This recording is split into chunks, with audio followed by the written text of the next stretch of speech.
এই যে মেয়েটা আজকে রাত 1টার সময় 12টার সময় কনসার্টে গিয়ে গান করছে, নাচতেছে, এই কি কোনোদিন বিয়ে হবে না?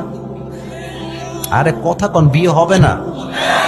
এই যে ছেলে মেয়ে একসঙ্গে নাচতেছে, ছেলের গায়ের সঙ্গে মেয়ের গান লাগতেই আছে, এর চরিত্র কোথায়? এর সম্মান কোথায়? এর দেহের মূল্য কোথায়? আজকালকার মেয়েদের কাছে তার দেহ এবং সতীত্ব এতটা সস্তা হয়ে গেছে, মনে হয় চায়ের দামের মতো সতীত্ব বিক্রি হয়ে যাচ্ছে যুবক ভাইরা আজকে। তবে সব মেয়েকে I don't measure everyone equally, সবাইকে এক পাল্লে আমি আসিফ মাপি না, সবার কাছে ভিন্ন ভিন্ন চরিত্র আছে। তবে একটা কথাই স্পষ্ট, যারা 1টার সময় গিয়ে কনসার্টে গিয়ে নিজের দেহকে প্রদর্শন করে নাচ গান করে বেড়ায়, সে মেয়ে যেই হোক না কেন ভদ্র ফ্যামিলির সন্তান সে হতে পারে না।